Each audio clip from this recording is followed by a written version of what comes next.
Fala pessoal, como que vocês estão? Então esse é o segundo vídeo falando sobre a Semana da Enfermagem do Corém, essa edição 2026, né? Falei no vídeo anterior sobre o pôster, né? Os pôsteres que foram aprovados, inclusive esse pôster tá lá, inclusive se você for hoje lá no Sesc, eu acho que é Sesc ou SESI, alguma coisa assim, você consegue visualizar ele. E hoje eu quero trazer aqui também para vocês, né, além de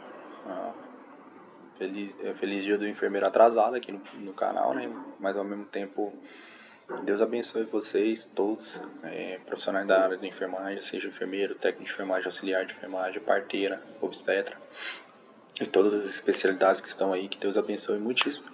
E vamos para o que interessa. Então aqui a contribuição do ensino sobre tipo de exudato para o raciocínio clínico na avaliação de ferida. É um relato de experiência. Eu sou mestrando no programa de pós-graduação em ensino na saúde, trazendo aqui para vocês, né, que a avaliação de ferida é uma competência essencial na enfermagem. Não tem serviço que o enfermeiro hoje vá que não requer dele uma expertise na área de avaliação de ferida e tratamento de ferida em si, né? Então, assim, ele tem que entender os processos, as fases o qual que encontra ali aquela ferida, né? Nós temos, na literatura você vê duas linhas, né? Você tem as 4 fases, porque implementa a fase de hemostasia, como também é muito mais comum você visualizar artigos voltados para 3 fases, que é a fase de inflamação, a fase proliferativa e a fase de remodelação. Então, entendendo esses processos de fase, o que eu posso fazer de manejo para acelerar esse processo juntamente com aquilo que é orientações básicas que facilitam na possibilidade dessa pessoa recuperar o mais rápido possível e fechar essa porta que poderia ser uma porta de infecção. Então, o objetivo do trabalho é avaliar, através de um relato de experiência, estratégia de ensino voltada para a compreensão do tipo de exudato e sua influência na tomada de decisão clínica. A metodologia foi um relato de experiência no mês de abril, no contexto da disciplina de patologia geral do curso de graduação de odontologia com interface interdisciplinar e enfermagem. Aí você fala assim, como assim foi essa interface? É porque eu sou enfermeiro, eu estava ali na faculdade de odonto e eu falei assim, cara, isso aqui faz sentido para condutas que nós enfermeiros fazemos na prática de enfermagem. E corroborando com isso, esse relato de experiência, pelos conhecimentos que eu adquiri, estou tentando transmitir agora para vocês, conforme a avaliação que nós vamos tendo da prática profissional pregressa. Então isso aqui faz total diferença. Então os resultados, aqui eu coloquei o maior engajamento discente, no caso eu me envolvi pelo assunto porque faz sentido para mim naquela conduta que os odontos estavam fazendo, para minha prática também como enfermeiro. Entendeu? Então, assim, os estudantes de odontologia que estavam ali, eles passaram a correlacionar os tipos de exudato com o estágio da inflamação ou tomada de decisão terapêutica, especialmente, né? Aqui eu estou colocando escolha de cobertura, mas é a conduta que eles tomam lá. Na boca é mais difícil fazer uma cobertura como nós fazemos de uma ferida, de uma forma de pele, né? Mas eles têm as condutas dele. Então, nas condutas do qual nós tomamos, aqui eu quero apresentar para vocês como resultados, né? O exudato seroso, o fibrinoso e o purulento. A vida tem o seremático, tem o exudato com a coloração hialina. O que você tem para me falar? Então vamos pensar na logística, né? Quando você tem uma bolha lá e ela estoura, aquela coloração que sai lá é quase uma secreção hialina, transparente, mas às vezes está ali com a coloração um pouquinho mais avermelhada, para um amarelinho assim, bem aquífero ali, bem com a presença maior ali, né, de um exudato mais transparente.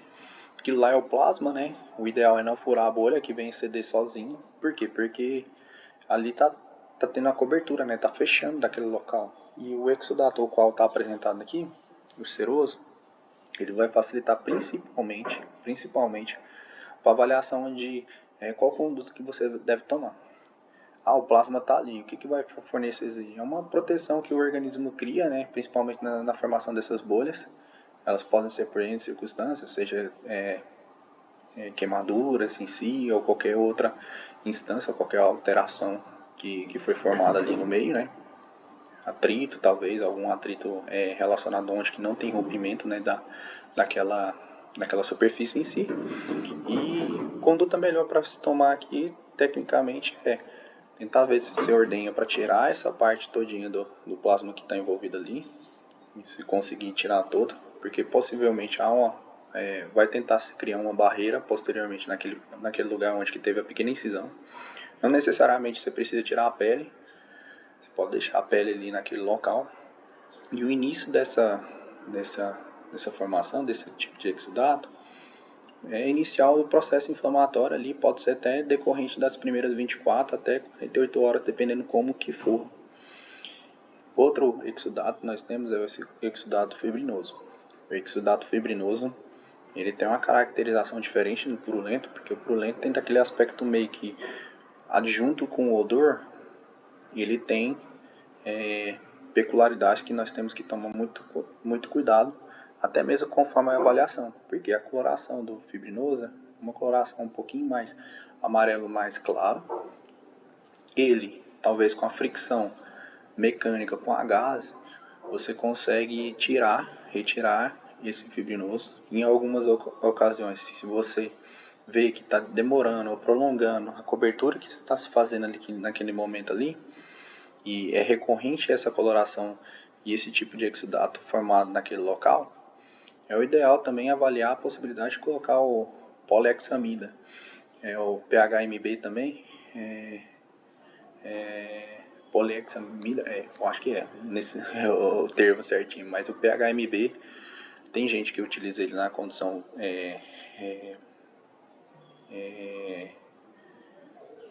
tópica ali, deixa por uns 10 minutinhos, depois retira, né, para ver se esse fibrinoso, com a formação talvez de um biofilme por baixo, talvez está impedindo de que haja um desenvolvimento, né, facilitado da proliferação de células que necessitam ser criadas ali para recuperação celular em si, ou então talvez fazer até um debridamento para retirada. Isso é uma barreira que o organismo cria, realmente é uma forma de proteção que o organismo tenta criar, principalmente da instância que é decorrente posterior de um processo inflamatório inicial. Pode ser decorrente ali dos primeiros 7 dias, podendo até estender, dependendo do tipo, ao longo do período. É interessante avaliar também as condutas. Você pode ver que você não tem tanta hiperemia, mas você tem um ressecamento próximo das bordas ali, ó. É interessante verificar como que o organismo também reage, né? Há um ressecamento sempre perto de bordas para a margem, e região perilesão ela fica daquela forma que está parecendo que está descascando. As condutas iniciais vai propriamente de como você faz em avaliando a conduta frente ao exudato que você está retirando ou frente àquilo que você está visualizando, certinho? Posteriormente nós temos o que? O exudato purulento. O exudato purulento, ele é um exudato já decorrente de um processo já infeccioso. Provavelmente o fibrinogênico que você fez ali daquele debridamento mecânico, e dependendo da conduta que o paciente ou a pessoa está tendo posteriormente, possivelmente isso aí pode ser decorrente de processo infeccioso, seja no manejo da conduta. É muito comum, talvez, um atendimento domiciliar, a família tendo que cuidar da ferida, e eles acham que conseguem esterilizar, né? Só que o esterilizar deles é o quê? Às vezes não utilizar uma luva, mas esterilizar deles é esquentar um dos materiais que vai ser utilizado. Por exemplo, vai cortar com a tesoura, aí na tesoura aquece lá. Então, assim, você vê tanto que são práticas recorrentes, e as condutas que nós temos que tomar é para avaliar essa possibilidade de mitigar essa quantidade de risco de infecção. Então, purulento tem que tomar muito cuidado. Geralmente, pode ser que você consiga visualizar, além do exudato, que tem uma coloração um pouquinho amarelada, no sentido de que você consegue remover a primeira parte, mas tem alguma parte ali aderida ainda. Conduta que você tem que tomar é ver a possibilidade de remover esse processo infeccioso, talvez com algum tipo de cobertura ou talvez uma higienização propriamente dita visivelmente, porque às vezes temos feridas cavitárias que você não consegue remover a sujidade, principalmente feridas tunelizadas, se forem lesões por pressão, o risco maior de osteomielite se dá principalmente por causa, você não consegue ver a profundidade, coloca ali talvez uma placa, você não removeu toda a sujidade, a placa está ali e o organismo está tentando expulsar daquele agente infeccioso que está ali, você não consegue remover tudinho. Aí por isso que há um aumento do exudato e a avaliação nossa fica prejudicada durante esse período também. Então o que nós temos que fazer frente a isso? Sempre avaliar a ferida, não pela foto em si, não só pela clínica, mas estar presente ali, porque avaliar só uma ferida propriamente dita tem um universo à parte que dá para se fazer, conforme condutas. Então assim, faz total diferença, entendeu? Então assim, se tiver a possibilidade de avaliar diariamente, show. Se tiver a possibilidade de avaliar em uma semana, show também.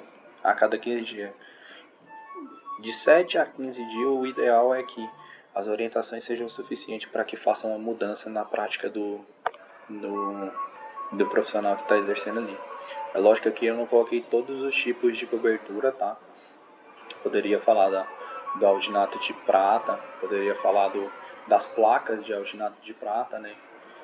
Como também a hidrofibra de prata também, que até o nome é específico para essas condutas, muito boa para a questão de queimadas em si, pensando, vamos supor, numa bolha. A bolha é inicial, dependendo do tipo de queimado que for, se não for um grau ou 2 profundo, tem condutas que você pode ter economia no gasto, entendeu?